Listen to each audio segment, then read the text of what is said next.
Hello, hello Libra. Welcome to your January 2020 overview reading. This is good for you if you're a sun, moon, or rising Libra. And before we get started, please take a moment to subscribe to this channel if you haven't already. I bring you readings every month, every week, and other good stuff when I can, like 3-card picks and reviews and things like that. So make sure you subscribe if you would like to stay in touch. And don't forget, if you would like to get a free Dealing with Family meditation, you get that as soon as you sign up for my newsletter. The link is in the description box below. And you can also stay up to date via newsletter. It's awesome. And I just want to give a huge thank you to each and every one of you. I'm really feeling appreciative to all of you for spending time with me, watching my videos, supporting me. Those of you who work with me one-on-one, those of you who get readings, those of you who take my classes, all of that stuff, you are the reason why this channel is possible, and I am so grateful to each and every one of you. So thank you so much for being here. So if you would like to support the channel, make sure you work with me if you feel called to, if you feel like I'm the right practitioner for you, and there's a whole bunch of links on how to do that in the description box. So other than that, I'm going to lay this spread out and then we will get started.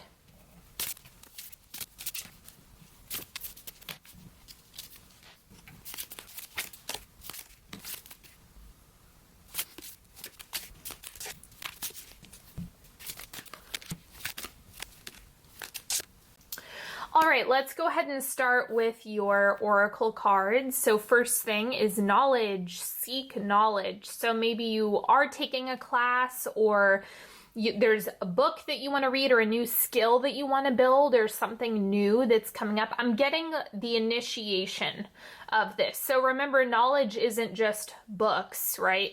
While it can mean that, sometimes it can also mean experiences. Like if you wanted to take a pottery class or something like that, that's another way to learn, seek knowledge, all of that stuff. So make sure you prioritize that this month, and that might really help you with something else you're trying to manifest. So for example, like if there's something you want to try and you're also trying to manifest partnership, maybe that's the avenue to you meeting that person. So make sure you open that door. Or maybe if taking a class is how you're going to meet that person or get that opportunity or make that friend that's going to get you that career opportunity. We don't know. The world works in mysterious ways. And so you just want to focus on opening up the doors. So that might be something that's coming through there. And then we have Tiger. Pursue your ambitions ferociously is what I'm getting from this. I have no clue if that's actually what tiger means, but the tiger energy coming off of this card is like very fixated on what it is that they're wanting. So I see that as kind of the advice for you this month is like, go get it, go after it. This is way more young and fiery energy. It'll be interesting if this is a watery reading, but right off the bat, it's looking pretty fiery. And then we have connection, explore the commonalities, seek out your perfect fit collaborators and instigators. That's why you have this here. Focus less on how it will be done and more on who you would love to do it with. Amen. Okay, so this is, I just have a past, present, future, so this will be like the month of January, but this is the past. We have the Knight of Swords, so maybe there was like an idea that you were really focused on pursuing, or something that you were like, oh, there's that inspiration, I'm gonna go after it, or I'm gonna do my thing. I think there's still a little bit of bleed through with that because you do have the knowledge card. So it's kind of like if that inspiration is something that you're continuing to take action on, then it's definitely going to be an extension of that initial inspiration that you had, or that aha, or that, oh, this is what I need to do energy. The present, we have the Queen of Swords, going your own way, kind of cutting through anything that doesn't serve you. Remember, this is air energy to begin with. So this is actually making a lot of sense because like I mentioned with the tiger energy, just focusing on what you want and cutting out the noise is what air signs are really good at. That air energy of like insulating yourself and just going for what you want, really staying true to yourself. honoring your ideas, even if they're unconventional or against the grain. Don't worry about that. Just lean into it more. And carving your own path is what the Queen of Swords is really, really gifted at. The future energy is the Eight of Coins. So it looks like there's going to be a period of time when you really need to buckle down and do the work. That's an important part of this from what I'm getting. It's like you can have all the ideas in the world, but unless you take action, it's something that is just going to remain an idea. So don't let perfectionism, fear stop you from putting in the work when you get to this place. Right now, it seems like there's a lot of confidence that's being built around that. You know, maybe you're taking a class on it, or you're still gaining some knowledge about this thing that you're pursuing or how you want to do it. And this can be anything. It can be a relationship. It can be a career. It can be another type of healing. It can be literally anything. Anything that you want to build or anything you're trying to manifest will apply, because it's just about you doing what you want to do, how it feels best, right, and true for you, and then putting action behind that is what is in the future position. So it's like, don't sleep on your desires. Don't sleep on what you want to pursue. You have to get after it. And then this is your external world. So what's happening outside of you. King of Coins. I like pulling these together, so I'm going to pull the other one as well. And we have the Three of Wands. So this to me is looking like a person in large part, or a mentor energy is coming up here as well. Like if what you desire has been done already, then that means that it's possible for you as well. Like the blueprint, the possibility is there. It's not that there's some energetic discrimination, like some people are worthy and some people aren't. That's not how this works. And so the King of Coins is just highlighting that to you. It's saying wherever that mastery is that you're looking for in any area of your life, it already exists. So I see this as like you're witnessing that in the external world. And then it's also like a bigger vision for what you want in the future is really coming through with that Three of Wands. I'm going to clarify these. Page of Wands. Okay, this is a beautiful message here, because what this is saying is, if you want that thing, whatever it is, whatever you're trying to create, you need to evaluate. Is your internal world, is your life, is the action that you're taking, the words that you're saying, the thoughts that you're thinking, are those lining up with your desires? If not, it's time to evaluate and cut out anything that isn't serving you. That's an important part of the process. You're weeding through things by taking inventory, identifying what is and isn't working, and then adjusting from there. So that's what this is saying, especially with the Page of Wands. Use your external environment not as something that is, I mean, yeah, of course there's the element of like it's beyond your control, but it's kind of like use the external environment as a reflection of what you have going on internally and adjust from there. So use the external environment as data. That's the best way I can describe it. Just look at it neutrally. Like, what am I having reflected to me in the outside world? Don't attach a story to it, like this shit always happens to me, or all of these bad things happen. You know, don't tell yourself any stories about it, but just ask yourself, is what I'm doing helping or harming myself? Is it putting me closer to my goals? Is it pushing me farther away? Just take inventory, right? And that's the main thing that you can do. But I cannot stress enough, do not tell a story about your circumstances. Do not tell yourself victim stories. Do not. That is the worst thing that you can do, because it's going to be harder to get out of. So instead, just be curious with what's happening out here, and then adjust your internal world, or what you have going on, your responses, your attitude, your internal state. That's what is going to help the external. And then the emotional world, the internal world, we have the Six of Coins. You get what you give. So if you're thrashing around, kicking and screaming, it's not going to be as easy for you to break out of any patterns or for you to carve a new path. You really want to be honest and clear with yourself. What are you giving this situation? Is it something that you're really putting your energy behind? Because that's all we can do, is put our energy behind the things that we want or what we need in order to heal. So the Six of Coins is highlighting that. It's saying, if you want things to shift, you have to act first. You can't be overly dependent on what's happening here. Even though there's good stuff up here, if you have a complaint about the external world as it is right now, go back to yourself, go back to your internal world in order to make some adjustments. That way you're not overly dependent on this. We do not want to be dependent on what's happening outside of ourselves, because then we'd be miserable. So make sure you do this work. And then over here, this is advice for you. We have the Seven of Wands. I'm going to clarify this just to get a little bit more context, see what exactly is going on.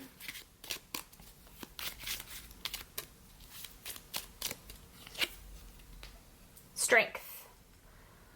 Okay, so you're really going to need to avoid concerning yourself with others' opinions, because down here, like if you look at this card, the traditional like meaning, or the way it can also be interpreted, is like there's people down here like waving their sticks, you know, kind of like the mob mentality. And so you really want to kind of stay out of that and instead just stay true to yourself. So if you're getting concerned with like, what will they think? What will happen? What will they do? That's not going to serve you. You want to take more of the Queen of Swords approach regarding how you kind of cut through the noise and just stay true to yourself. That's the biggest benefit to the Strength and Seven of Wands, because then it's going to put you in a position where you can really shine and honor yourself and be your full self. And that's what we all want to aim at. So the Seven of Wands is just highlighting that. So make sure that you are not listening to the haters, which is basically what this means. Okay, so let's get into the timeline. First, second, third, and fourth quarter of January. So this is the first quarter. We have the Seven of Swords, and I just see this as maybe not being full. It's like you're not on full blast with your goals or with your ideas or with the expression of such. It's kind of like things are still kind of hidden. You know, the Seven of Swords is like a sneaky card, but I'm seeing this as you. This is more of you kind of wanting to keep things sheltered and shielded from the outside world. Maybe it's a fear of criticism. Maybe it's a fear of failure. Maybe it's uncertainty. Whatever it is that's coming up, just know that this is highlighting that things are quiet in this first quarter of January. Let's see what's going on in the second quarter. Six of Swords, forward movement. So I do see that is shifting. It's kind of like, okay, now you're being carried. Now you're kind of moving with the breeze, moving along. And it's going to help things progress accordingly. So whatever it is, whatever action you take here, things are moving and progressing. I don't know what it is. I don't know how it's going to manifest, of course, but it's just dependent on what you're asking for and then what you're putting your energy behind. And then third quarter, we have the Chariot. Okay, now things are starting to pick up the pace. I think whatever it is that you're doing here, whatever helps you budge out of this, it really starts to move forward. Or however your life is paced, there's like, it's quiet, getting louder is kind of the energy of it. And the Chariot can feel really destabilizing because it is such a fast-paced card. I don't see this as a bad thing for you. I just wanted to give you a heads up that if you are feeling like I have so much going on, or it's so busy, or it's so energetic, I don't think that it's going to stay this way forever, but it can feel like you're not making progress just because there's a little bit of chaos underneath that card. in terms of the energy of it. It's like you're staying on track, but it just feels really unstable. So try not to buy in. Again, don't tell yourself any stories about it. Just stick to your goal. Just keep your eye on the prize. Okay, wrapping up January, we have Temperance. See, it stabilizes by the end of the month. So I think it's just you shifting into this new thing, or this new approach, or this new way of being, or whatever it is. The Queen of Swords energy is really helping you kind of stepping into your power, and then you do kind of find that balance, that equilibrium that you're kind of after. So I don't think the Chariot energy lasts for long. I just see it as, okay, things are really, really picking up pace, and then you find a way to manage it. Okay, so now let's do a 3-card pick. You're welcome to ask a question, ask for guidance, clarity, whatever it is that you're needing, or maybe you have a specific question. Just go ahead and tune in to whichever card is calling to you. Deep breath. Card number 1. We have the 4 of Wands. So things are coming together, and this is like the happy home card, the nest. Like you're getting comfortable, able to have that stable platform for you to jump off of. And this is also a card of celebration. So the celebration energy of this card is really helping you. It's keeping things light, it's keeping things flowing, it's keeping things really nice and solid. So I think it's safe for you to kind of relax into that energy, however it shows up in your life. And then card number 2, you have the Knight of Cups. Communicate your emotions is the thing that's coming through. Don't hold that back. That is not going to be a good move. Instead, you just kind of want to present it, make it clear, and continue moving. So the Knight of Cups is kind of just highlighting the communication piece more than anything else. I just think that owning your emotions, expressing your emotions, honoring your emotions, that emotional world kind of needs some TLC. And so, like I said, don't tell yourself like stories about what it means about you, right? You can honor the emotions without attaching a story to it. So that's because your emotions make sense. They always make sense. That's true for everybody. It's just about making sure you're auditing and then adjusting what you can independently, right? We're not dependent on the external. We're not dependent on people's reactions or responses. We're only responsible for the way we present ourselves or the way that we communicate. And then the 3rd card, we have the Hierophant. Boundaries are key. So if you want to see some improvement, it looks like there's a need for boundaries, order, structure, habits, routines, something to give structure to whatever you're asking about. That's going to be the remedy for you. So don't shy away from like boundaries, saying no, doing things that kind of help you conserve your energy in some capacity, and that's really gonna benefit you this month. All right, everybody, that is all that I have for you today. Thank you so much for joining me. Don't forget to subscribe to this channel if you haven't already. Make sure you check me out on Instagram at Onyx Healing. I also host prayers and a tarot poll every Wednesday on my podcast, so make sure you check that out. Sunday messages, the link is in the description box. And until next time, don't forget, if you want to support the channel, you're more than welcome to work with me. Head over to onyxhealing.com to see all of the goodness that I offer. And I will talk to you all later. Have a beautiful month, everybody, and I will see you next time. Bye.